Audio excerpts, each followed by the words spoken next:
23 فوریه یا 8 مارس در دین اسلام هست یا نه؟ همین رو ما چندین بار گفتیم برادرای عزیز. یکی 1 ینور، یکی 23 فوریه، یکی 8 مارس، یکی 9 مای، دیگر عیدهای که هستند اینا عیدهای ملی هستند، ملی تاجیکستان ما و شما هستند که اینها را به قید میگیرند. اینا از اسلام ما نیستند، لیکن در تاجیکستان در تمام دنیا این عید پیشواز گرفته می شود. چرا شما از 40 سوال نمیکنید؟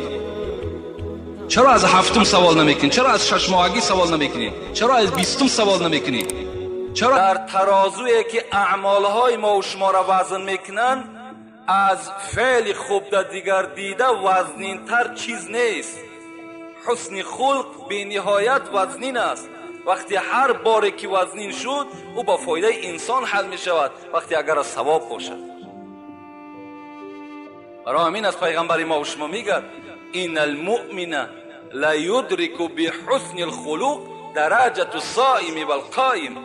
کسی که اگر در دنیا رفتار خوب دارد، بچه خوب است، مرد خوب است، گفتار خوب دارد، او همچنانی هست که مثل که آدم شب تا روز نماز میخواند، روز تا بگه روزه دارد چی مقدار ثواب دارد.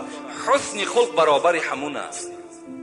شما هم رفتارتون خوب کنید، با برادرها گفتار خوب کنید، زیرا پیشوای شما فعل خوب داشت، پیشوای شما بهترین اخلاق صاحب بود.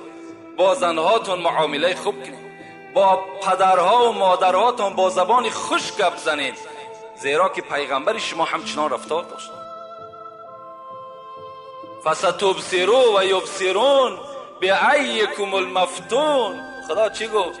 محمد گفت غمگین نشو، زود است که میبینی و میبینن که کی هست دیوانه. زود است که روز قیامت میآید، این مشرکانی که تو را پیوسته آزار میدهند میبینن که دیوانه کی هست، گمراه کی هست، شیطان کی هست. فستبصروا و یبصرون بأیکم المفتون. مفتون اوجا میبینن کی هست. ان ربک اعلم بمن ضل عن سبیلی و هو اعلم بالمهتدین. محمد خدای تو میداند که کی از راه گمراه شده است، کی شیطان است، کی دیوانه است و کی در راه راست است. خدای تو اینا میداند. خیلی خوبی پیغمبری خدا. حرف سوره یوسف فرو خواندم شب، حرف سوره یوسف فرو خواندم شب. ذره از آفتاب حسن دلجوی شماست. یوسف، حضرت یوسف در بین تمام پیغمبرها بهترین حسن داشت. از حسن او زنهای مصر مفتون شدند، دستهای خود در قرآن میگه با کارچه بریدند، درک نیفتند، چهره زیبای یوسف دیدند. رسول اکرم گفت شب معراج وقتی که من حضرت یوسف زیارت کردم، نصف حسن دنیا در چهره یوسف دیدم، اینقدر زیبا بودند. لیکن جابر چی میگه؟ همنشین پیغمبر خدا چی میگه؟ كنت جلست مع رسول الله صلی الله علیه و سلم لیلا و کان قمر بدر.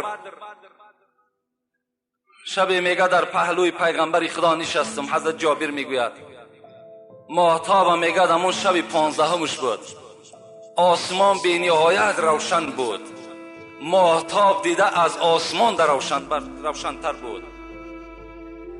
نظرت الى وجه رسول الله صلی الله علیه و سلم مرتا و الى القمر مرتا. حضرت جابر میگوید یک بار چهره پیغمبر نگاه میکردم، یک بار دیگه چهره ماهتاب روشن نگاه میکردم. قسم به خدا که چهره محمد میگه از ماهتاب دیده روشنتر بود. محمد زیبا بود، حسن محمد از حسن یوسف گذشته بود. رسول اکرم چنان روشنی بودند حتی حدیثهای صحیح پیغمبر روایت میکند که در خانه داخل میشدن روشنی خانه را فرا میگرفت. میگه بوی خوشش تمام کوچه ها را میگه بسته میکرد.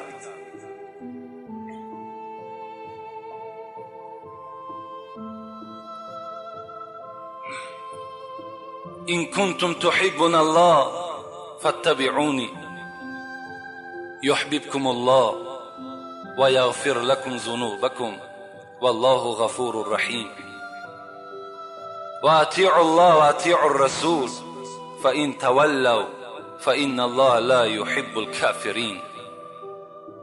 خداوند در قرآن می‌فرماید وقتی که نزد حضرت رسول اکرم گروهی نصارا آمدند، مردمی که حضرت عیسی را پرستش میکنند، وقتی آمدند بر رسول اکرم گفتند که ای پیغمبر، تو میدانی که برای چی ما عیسی را بچه خدا میگیم؟ میدانی؟ گفت برای چی میگین حالان که خدا خود منزه است، خداوند فرزند ندارد، خداوند یکه و یگانه است.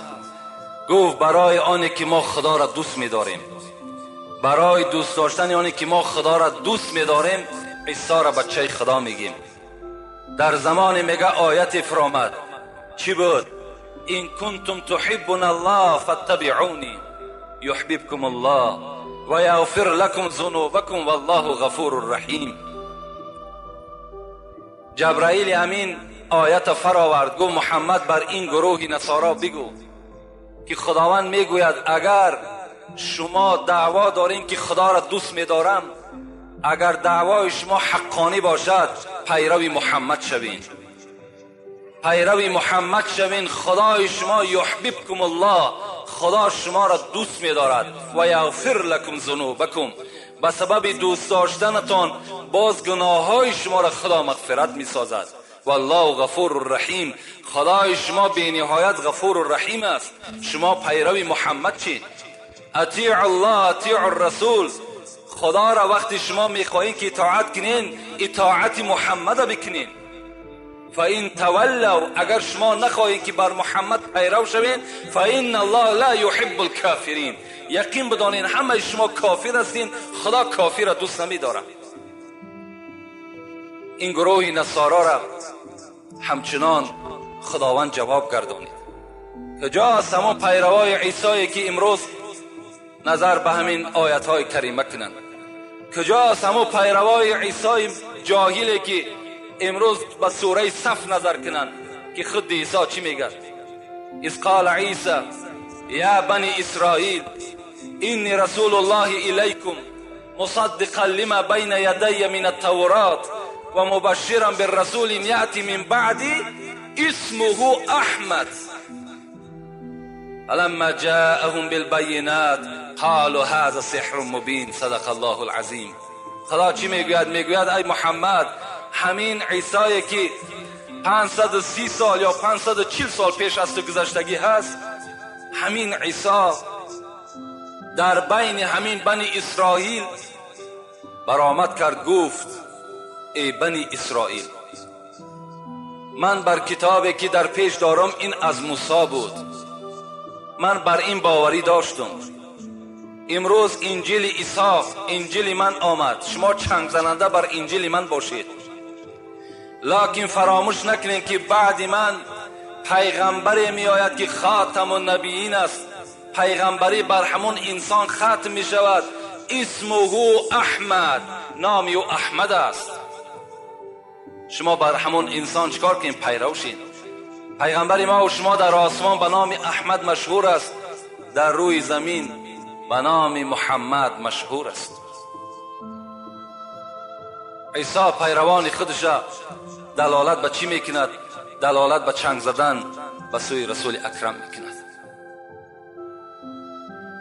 در دیگر جای قرآن خداوند چی میگوید؟ النبی اولی بالمؤمنین من انفسهم و ازواجه امهاتهم. پیغمبر بر شما از نفسهاتان دیده باید محبوب تر باشد و زنهای پیغمبر مادرای شما هستند. وقتی که جنگ تبوک میگد آغاز شد، رسول اکرم اعلان کرد که همه مردم مسلمان بیرون شوید و در این جنگ تبوک همراه من اشتراک میکنید. این صحابه ها چی گفتند؟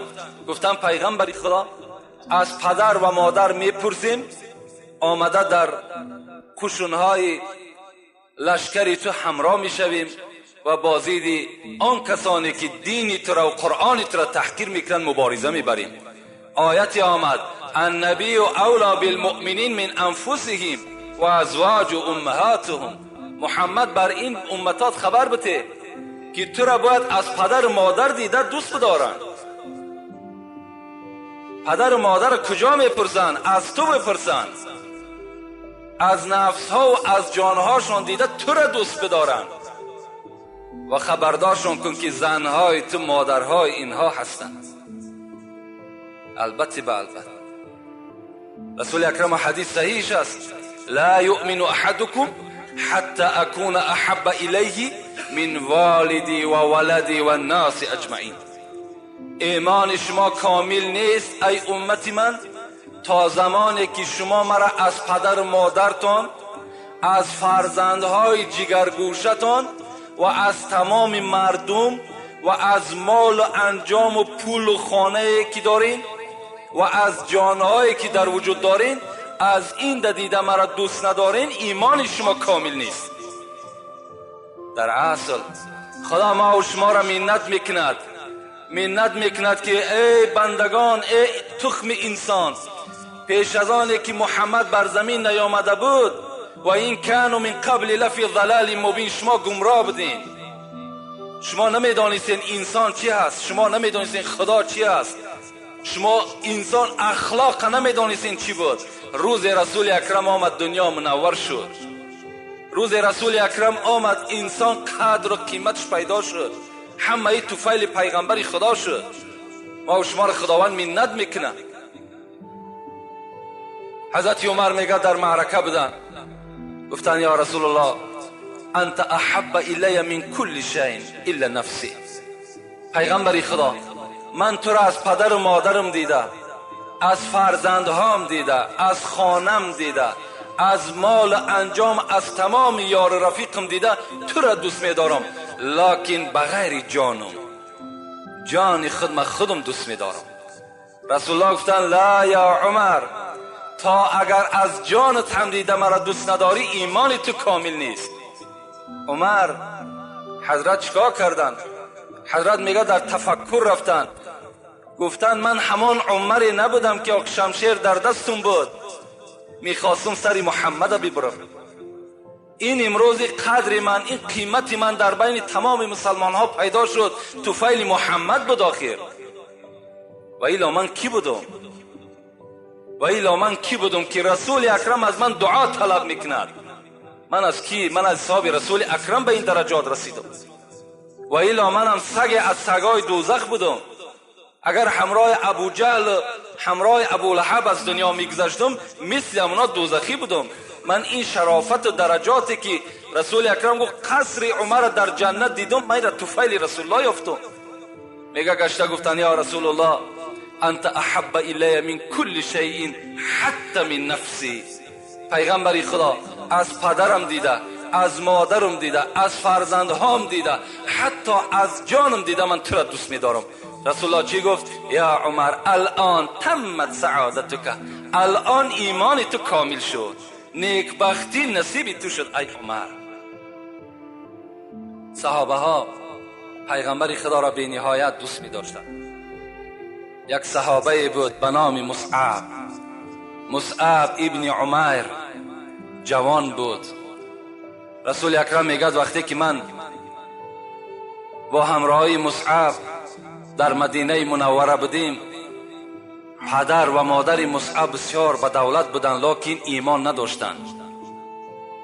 این مصعب میگه پنهانی از پدر و مادرش ایمان آورده بود. وقتی که رسول الله میگه در کوچه ها سیر میکرد مصعب، بهترین لباس هایی که 200 درهم بود در تنه همین مصعب بود. بای بچه بود، میگه پنهانی آمد، میگه بر من ایمان آورد. وقتی میگه ما احوالمان که تنگ شد، دیگر آزار و مشقت این مشرکان که زیاد شد، به حبشستان میگه سفر کردیم. و این مصعب میگه پنهانی از پدر و مادرش از خانه بیرون شد و پیما شد، به حبشستان میگه آمد. من به شما محبت صحابه ها را گپ میزنم.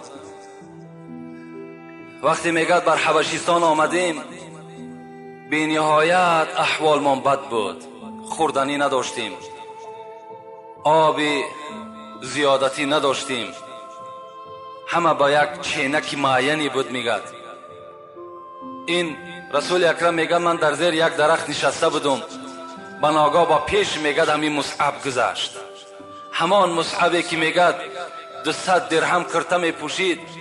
نگاه کردم که در این مدتی که همراه من است یک گیله میکونه در پشتش پرتافتگی بود. حضرت میگد چندین جای گیله میگد دریدگی بود. نگاه میکردم که به حضور نمایان بود که حضرت یا شکمش گرسنه بود میگد یا حلقش تشنه بود. میگه از پیش من گذشت. دیگر میگه من طاقت نکردم، ایمانداری مصعب را که دیدم میگد دیگر گریان شدم. رسول اکرم میگوید وقتی میگد اندک روز از بین گذشت به ناگاه اعلان جنگ شد که فردا یک قبیله با شما اعلان جنگ دارد. رسول الله همه صحابه ها را میگه خبر کردم. فردا میگه با میدان جنگ وقتی که در آمدیم بیرق میگه مصعب گرفت. این بیرق برداشتن البته کار خیلی یک آدمی به غیرت در کار است که بیرق بردارد. بیرق برداری این نشانش همین است که یعنی دل مسلمان ها را باز قوت زیادتر میکند، روحیه مسلمان را به قوت میکند. میگه نگاه کردم که همان بیرق در دستش است و میگه بی نهایت جنگاوری میکرد. به ناگاه میگه همان دستی که بیرق داشت میگه از دست یک مشرک زده شد. لکن میگه مصعب ایمانی که کاملی که در وجودش جوش میزد در دست دیگریش میگه بیرق داشت و پیش میرفت تا که مردم مسلمان میگه روحیش نافتاد و پیش حرکت میکرد. میگه وقتی میگه با پیش میرفتیم نگاه کردیم این دفعه که دست دیگری مصعب میگه زده شد. لکن مصعب خدا رحمت مغفرتش کند، ایمان کامل که بود، اسلام اساسی که در وجودش جوش میزد، حضرت میگه همین دست های چلاقی که داشت میگه پر از خون در پیش بر میگه همون بیرق داشتگی بود و با پیش میگه با یک صدای پست آواز میداد با پیش میرفتن. به ناگاه میگه رسول الله میگه دیگر جای نبود که ما پشتیبانی مصعب کنم، زیرا که همه احاطه ما مشرکا بود. بنا میگه خنجر میگه در شکم به همین مصعب زده شد که میگه بیرق از دست مصعب میگه به زمین زد. من فرمان دادم که یک صحابه بیرق بردارین تا که روحیه مسلمان ها شکسته نشود. میگه بیرق در دست دیگر صحابه زد، میگه بالا برداشتن. وقتی میگه بود چی جنگ گشته آمدیم همان شالچه همان گلیمی که در پشتش پرتافتگی بود خواستیم از همون کفنش کنیم. همین بچه‌ای که در یک ناز نعمت تولد چیدگی، همین بچه‌ای که بهترین لباسی پدرش می پوشید، همان میگه گلیم وقتی که از بالا می پرتاییم زانه های مصعب نمایان می شود، از پایان پرتاییم بالای سرش نمایان می شود. صحابه گفتن یا رسول الله را چگونه کفن کنیم؟ رسول الله میگه فرمان دادم بالای سرش پوشانید و پایان پاش یک توده خار میگه آوردیم محکم کردیم و همت میگه در گور جاش کردیم. صحابه را محبت شوید. حضرت خباب خدا رحمت و مغفرتش کند وقتی که میگه اسیر افتاد در دست مشرکا چنان خواب میکرد بیگاه که میشد بر شکم میگرداندند، در جای همون سوختگی به دره میزدند. حتی میگه همون آهنای داشتن گرم کردگی در پشت همین خباب میگذاشت. رسول الله گذر میکرد، قدرتی نداشت. رسول الله گذر میکرد میگو خباب صبر کن، باغی از باغهای جنت صاحبی تو میشود. حضرت میگه دائم همین تا خبردارش میکرد. لیکن هزار شکر که خباب از دست مشرکان میگه کشته نشد. وقتی حضرت عمر میگه دوره های خلافتون بود، خباب پرسان کردم ای خباب تو چگونه عذاب ها دیدی؟ حضرت میگه کرته را بدر کردن، گفتن بر همین دو شانه من نظر کن خود عذاب معین می شود. حضرت عمر میگه نگاه کردیم در پشت خباب هیچ گوشت دیده نمی شد، همه سوختگی بود، همه سوزاندگی و همه کندگی بود. لیکن حضرت در محاربه ها اشتراک میکرد. برای نه خانه داشت، نه پول داشت، نه مال داشت، فقط برای چی؟ برای حمایه قرآن، برای حمایه پیرو پیغمبر خدا، برای حمایه اسلام چیکار میکرد؟ جان فدایی میکرد. امروز همان اسلامی که به مشقت آمده است در دست ما و شماست. ای انسانی که تو خدا زده است، به انصاف شده، تو نخواه که به یک پارچه نان، نخواه که به یک نیم کیلو روغن همین یهود تو همین دین خود تغییر بدی. عیب نیست، انصاف نیست. عمر اندک است برادر عزتمند، عمر اندک است. 50 سال 60 سال چنان گذری میکنه تو نمیفهمی، تو به خدای خود رو پرو میشه. این دین عند الله الاسلام، دینی که اون نجات دارد این اسلام است. همه دینها در برابر اسلام منسوخ شدن، بیکار شدن، اینا دیگر هیچ اهمیت هم ندارن. کسی چنگ زننده بغیر اسلام است، خدا بر او چی میگه؟ میگوید که لن یقبل منه و هو فی الاخرة من الخاسرین. یقین بدان کسی که پیرو محمد نیست، کسی که چنگ زننده اسلام نیست، او کس در آخرت زیانکار است و اون کس در نزد خدا جوابگر است. حضرت بلال رضی الله عنه حبشی بودن. بلال از پیروی شد سرمه چشم، مولوی میگد سرمه چشم پیغمبر خدا از چی حساب شد؟ از حساب پیروی پیغمبر شد. حبشی بودن. وقتی آمدن رسول اکرم دیدن شیفته شدن.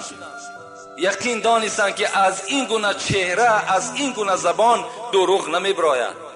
پیروی محمد شدن. مادامی که غلام بودن، سردارش شکار کرد، سردارش درکدار شد که بلال ایمان آورده است. بردن همون جایی که مصعب عذاب میکردن، در همان زمین خواباندشتن. این ابو جهل لعنتی در بالای میگه شکم همین بلال یک خرسنگ بی نهایت کلانی را گذاشت که دیگر حضرت میگه حرکت کردن نمیتونست. لبه ها همه کفیدگی، بیابان تسبان. وقتی با پیش میگذشتن، آیا از دین بابات پیروی میکنی یا دین محمد را؟ بلال چی میگفت؟ احد احد احد.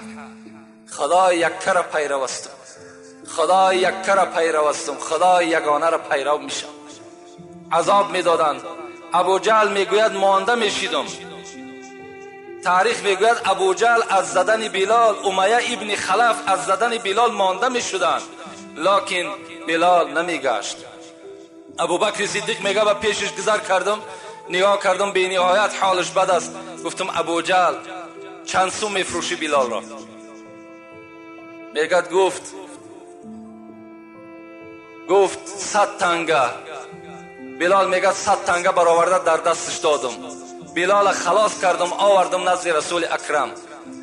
میگد ابو جهل در تمام شهر آوازه کرد که اگر ابو بکر 1 تنگه میداد من میدادمش در عوضی که مرا 100 تنگه داده است. ابو بکر صدیق اگر تو میدانستی منزلت بلال، اگر تو میدانستی که قدر بلال، تو میدانستی این توحیدی که در وجود بلال است، تو اگر 1 تنگه نه 1000 تنگه میگفتی من میخریدمش. وقتی آوردوش درون وجود بیرون سیاه بود، لکن درون آینه واری سفید بود. همه وجود ایمان بود. رسول اکرم دید که بی نهایت ایماندار است. حضرت اذان در دست بلال داد، دائما اذان میداد. وقتی رسول اکرم میگه در مدینه منوره از دنیا گذشتن، بلال دیگر طاقت نکرد، دیگر طاقت نکرد، ترک کرد، بر همون حبشستان خودش رفت. میگه 1 سال از بین گذشت که پیغمبر خدا را در خواب دید. میگه پیغمبر گفتش بلال این چی ظلم است که در حق ما کردی، بار زیارت نمیای؟ بلال میگه در خواب گفتمش رسول اکرم من دیگر در مدینه دور دادن نمیتونم. هر وقتایی که قبر مبارک تو را میبینم دیگر من طاقت مدینه در زندگی کردن نداشتم. میگه مادامی که خواب دید حضرت میگه گشته آمدم به مدینه. وقتی میگه مدینه در آمدم، امام حسن که میگه خیلی کلانسال شده بودن، مرا گفتن که مثل همون دوره پیغمبر خدا نمیبرای ای بلال 1 بار دیگر اذان بتی.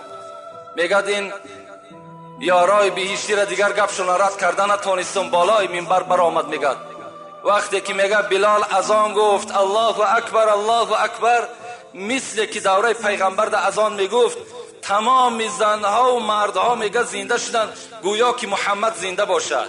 همه میگه از خانه ها بیرون شدن. حضرت میگه رسید اشهد ان لا اله الا الله، اشهد ان لا اله الا الله، اشهد ان محمدا عبده و رسوله گفتگی از حش میگه غلطیدن. نام محمد بر زبان کران میگه حضرت در جاش غلطیدن. وقتی میگه به یک میدانی که شادی آوردنش، حضرت علیه میگه چنان محبت جوش میزد، میگفتن اولاد اجدادش میگفت که وا مصیبتا، امروز بلال از بین ما میرود. بلال باشد چی میگو؟ غدا القا محمدا و صحبه، چی خوشی است که فردا محمد با همراهی صحابه هاش زیارت میکنم. چی خوب است که من فردا در جنت با این یارایی که داشتم با اینا ملاقات میکنم. با همین شیرینی محبت پیغمبری خدا تلخی جان حضرت میگه دیگر هیچ حس نکرد. محبت صحابه ها را بید. محبت صحابه دیگر به نام هلال بود. شاید شنیده باشین، من به شما پیوسته این محبت صحابه ها را میگم، بعدا محبت خودتان با محبت صحابه مقایسه کنید. رسول اکرم میگه ما جمع یک جایه میگه در مسجد نشسته بودیم، اطراف من میگه پر از صحابه ها بود. به ناگاه میگه گفتم ای یاران من، ای همنشینان من، الحال از دروازه مسجد کسی داخل می شود که جنت مشتاق اوست. صحابه در حیرت ماندند که آدمی جنتی را در دنیا چهرهش بینیم کی باشد. همه میگه خستند نزد دروازه ره سپار شدند. لیکن رسول اکرم گفت ای صحابه ها، گفت دوستان خدا را شناخته نمی شود. آن کسی که الحال وارد مسجد می شود که مشتاق جنت مشتاق اوست، شما او را نمی شناسید. صحابه میگه گشته آمدن در اطراف پیغمبر مثل پروانه نشستند. به ناگاه میگه یک مرد در آمد، خد دراز داشت و سیاه‌پوست بود. این بلال نبود، این هلال بود.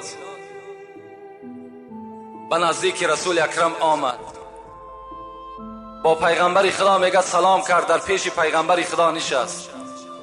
رسول الله میگه وقتی من نظر به چهره هلال کردم، چشمهاش میگه در قعر سرش رفته بود از گشنگی. میگه گفتم هلال اگر اجازت باشد طعام برای تو مهیا کنم تا که افطار کنیم. میگه هلال گفت پیغمبر خدا من نظر کردم که اگر با پیغمبر خدا ملاقاتی شوم 3 روز روزه میگیرم.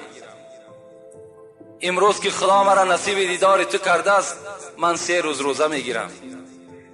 رسول الله میگه گشته گو هلال، وقتی که بعد 3 روز روزه تا میشکای در حق محمد دعا کن. هلال میگه گشته گفتن یا رسول الله، شما نجات یابنده هم در دنیا و هم در آخرت هستین، شما آفتاب هم دنیا و هم آخرت هستین، شما دعای هلال ده هیچ احتیاجم ندارین. چگونه ای که عمر میگوید من وقتی که مکه مکرمه میگه فتح شد، اسلام وقتی غلبه کرد در مکه مکرمه، من اراده کردم که رفته یک عمره کنم در خانه کعبه. پیغمبر خدا میگه به جانب من گشت گفت عمر اشرکنا بشیء من دعائک ولا تنسنا. عمر وقتی تو عمره میکنی و عمره را بود میکنی، یعنی حج بود میکنی، محمد را فراموش نکن، در دعات مرا وابسته بکن، در حق من دعا کن. عمر میگه وقتی این سخن من از زبان رسول اکرم شنیدم، برای من دیگر دنیا و آن چیزی که در دنیا بود مثل این کلمه مرا خشنود نکرد که محمد از عمر دعا طلب بکند. هلالم همچنان از پیغمبر خدا گفتن شما احتیاجی دعا ندارین ای پیغمبر خدا، لکن خدا داناست که آیا این 3 روز دیگر من حیا دارم یا ندارم. میگه از نزد رسول اکرم بیرون شدن. از بین میگه چند روز، شاید 1 روز، شاید 2 روز گذشت. که حضرت جبرائیل میگه پایان شد. گو یا رسول الله هلال از دنیا گذشت، هلال از دنیا گذشت. خداوند بر تو امر میکند که تکفین و تجهیز هلال خود به دست خود بکن. رسول الله میگه گشته گفتم جبرائیل چرا تو شتابان هستی؟ چرا سراسیمه هستی؟ گو خداوند بر من امر کرد که رسول اکرم بر فوت هلال خبر بده و بعدا رفته سری بلال بالای زانوی خود بگذار، زیرا در جای وفات کرده است که بالای سری و پر از پشه است، من مگسرانی میکنم. حضرت رسول اکرم میگه حیرت نماندم و پرسیدن که یا جبرائیل هلال در کجا از دنیا گذشت؟ گفت در خانه مغیره، غلام مغیره است، در خانه مغیره از دنیا گذشته است. رسول الله میگه به جانب صحابه گشت و گفت ای اهل اصحاب، همان جوانی که داخل مسجد شده بود و ما گفتیم که جنت مشتاق اوست، امروز جنت به این آرزوی خود نائل شد، هلال از دنیا گذشت.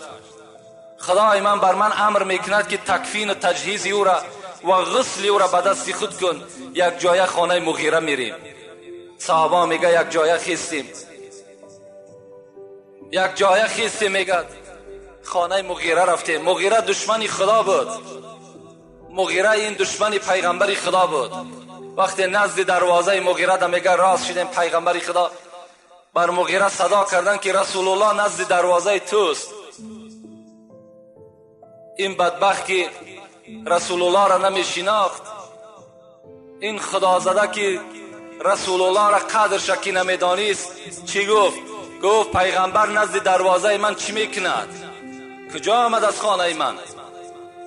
مولوی رومی چی میگوید؟ رسول را استونی حنانه بشناخت، ابو جهل آدمی و دشمنی ساخت. رسول الله وقتی میگه در بالا یک کنده خرما به مردم موعظه میکرد، برای پیغمبر وقتی یک منبری نو میگه تیار کردن، رسول الله از بالای کنده خرما فر آمدن، بالای منبر بر آمدن. صحابه ها میگن در داخل مسجد گویا که یک گوده گریه میکرد، نالیش در مسجد بلند شد. پرسان که پیغمبر خدا این نالیش از کجاست؟ گفت همین کنده خرما بحر من گریه دارد که من امروز او را ترک کردم، بالای منبری نو بر آمدم. رسول الله میگه پیشی بر کردن، همون کنده را آوردن در تی مناره منبر خودشان گذاشتن. میگه کنده میگه از آواز دادن مان. مولوی رومی امیر میگه که رسول را استونی حنانه بشناخت، همون خرما چوب بود، جان نداشت، عقل نداشت، لیکن پیغمبر شناخت. ابو جهل آدمی و دشمنی ساخت. ابو جهلم، این ابو لهبم، این مغیرم، امیه ابن خلفم، همه اینا آدم بدن لیکن پیغمبر را نشناختن. گفت چیکار میکند پیغمبر نزد دروازه من؟ و میگه بیرون شد. وقتی که میگه بیرون شد، رسول الله را که دید، رسول الله گفت که مغیره در خانه تو دوستی از دوستهای خدا گذشته است. گفت در خانه من کسی نگذشته است، من نو از نزد دسترخوان همراه اولاد و اجدادم بودم. گفت ای مغیره، گفت من از پیش خود نیامدم، مرا خدای خود امر کرده است. مغیره در این گپ میگه دو دیله شد، خواست رسول اکرم دروغگو کند، خانه در آمد. وقتی میگه بیرون شد، نگاه کرد همه خانه ده، همه سلامت است، اون فرزندای بدبخت مشرکش همه زنده است.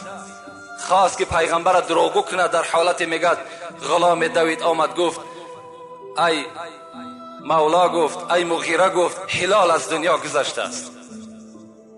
میگه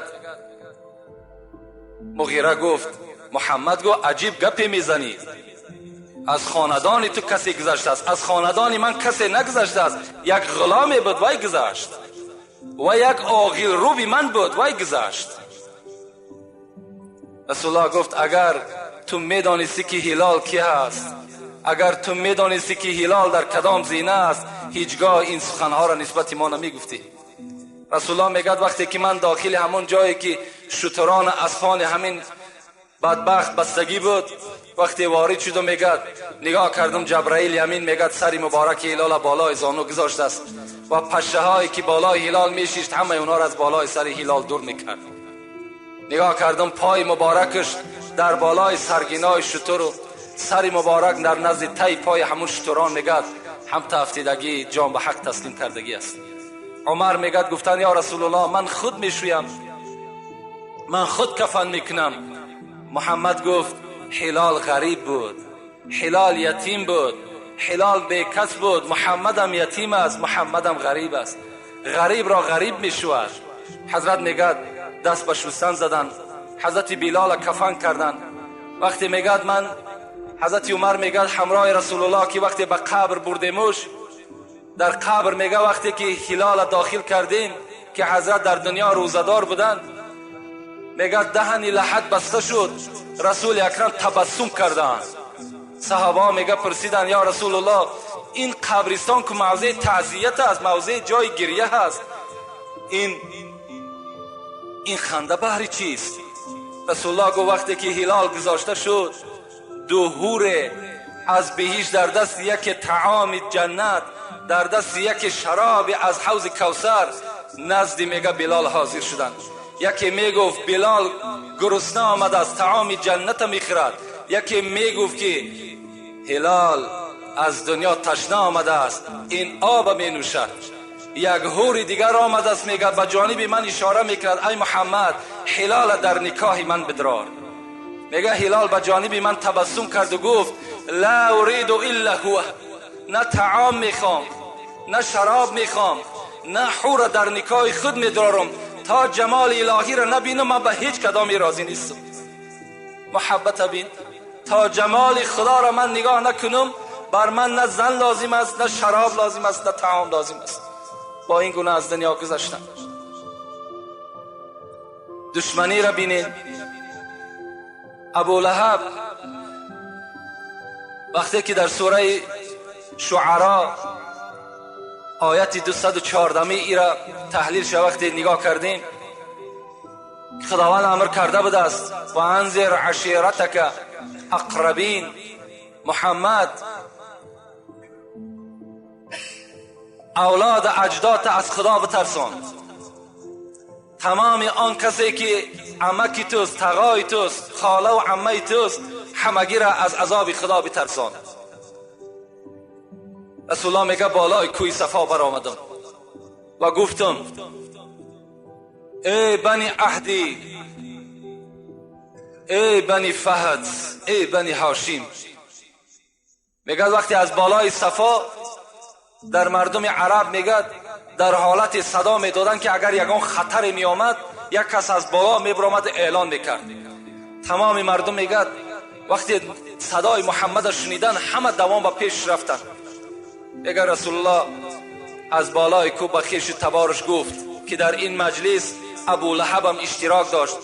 گفت امروز آیتی از جانب خدا آمد، گفت که خویش و قومیتت را از عذاب من بترسان.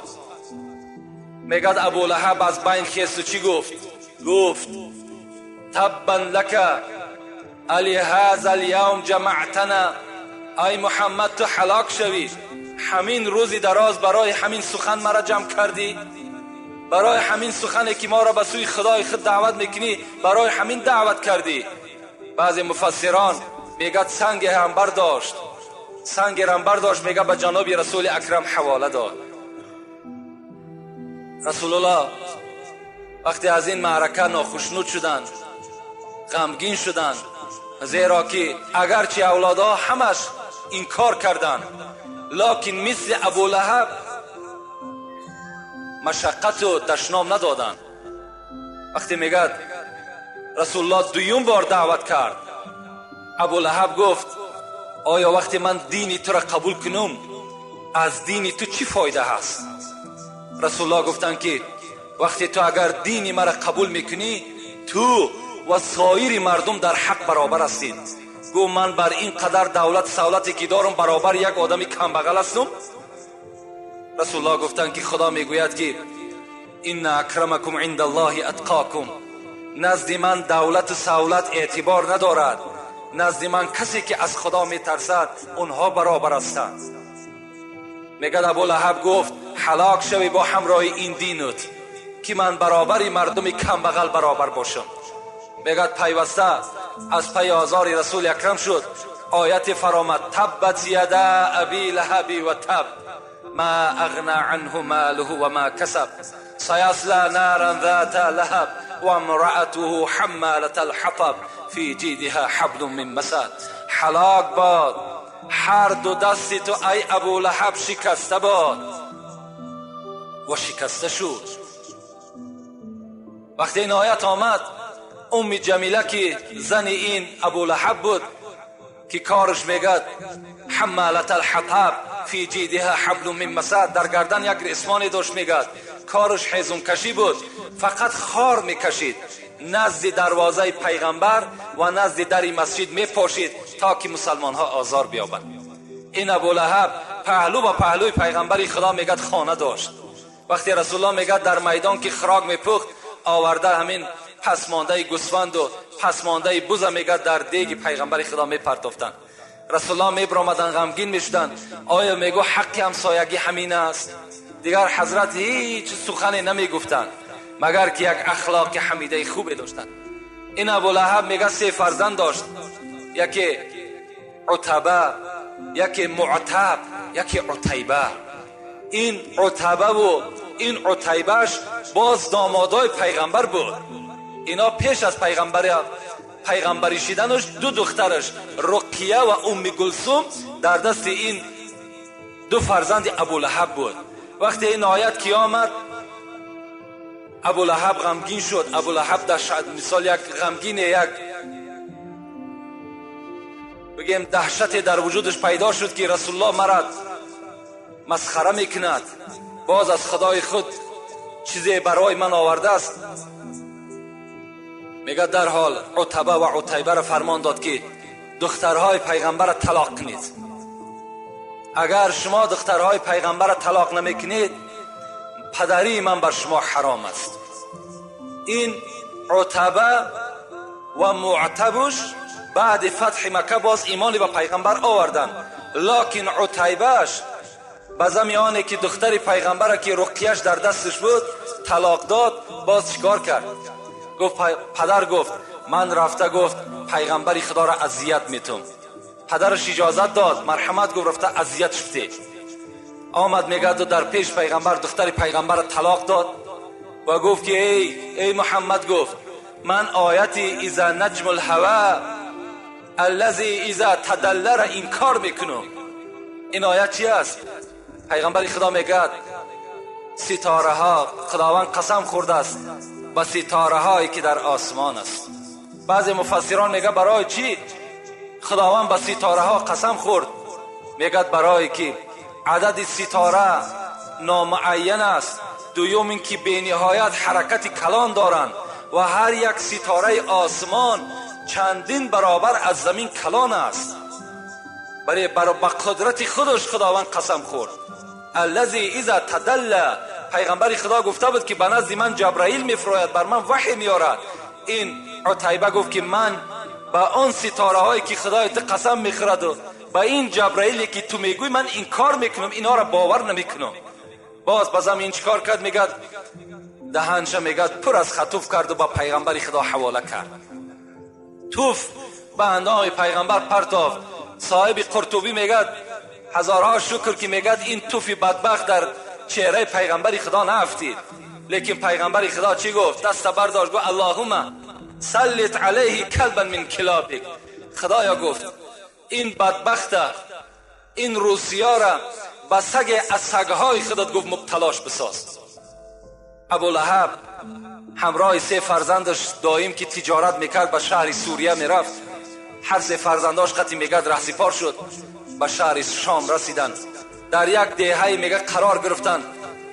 مردم اون دهه آمد گفت در اینجا شیرها بسیار است، آدم ها را شکار میکنن، خوب میشد که از اینجا دورتر میرفتین. ابولهب گفت من فرزند خدمت در بین شترها میخوابانم و عسکر در اطرافش میمانم، هیچ کس بر این زیان و زلال داده نمیتواند. لیکن وقتی که خدا خواسته باشد، وقتی که قدرت خداوندی که بالای کسی نرفته باشد، اگر در داخل قصر باشد که به منزله سوزن سوراخی نداشته باشد، حکم خدا اونجا داخل می شود. میگه در بین خوابید همان سگی که از سگهای خدا را پیغمبر دعا کرده بود، شیر از شیرها میگه پیدا شد و میگه با بالای شترها میگه قدم میزد، شتر میگه از جاش نمی جنبید. آمد میگه بو میکشید، هر عسکر بو میکشید، و ناگاه میگه به راس عتیبه رسید. بر زمان میگه از گلوی این بدبخت میگه داشت و میگه پاره پارش کرد. سحر میخیزند این بدبخت در چی حالت میبینند؟ در حالتی که دعای پیغمبر خدا در حق این ناکس تأثیر کرده بود. دشمنی هم جزای خودش میگیرد. راه بد مرو که بد افتی، چاه در راه مکن که خود افتی.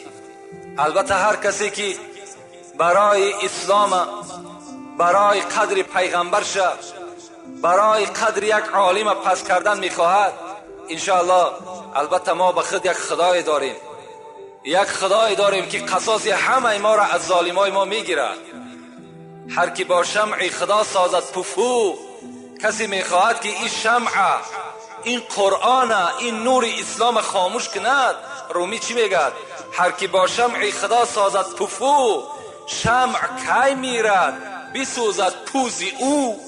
این شمع نمیمیرد دیگر، این روشنی قرآن باز روشن می شود، این نمیمیرد مگر پف کننده را زبان و دهانش می سوزد.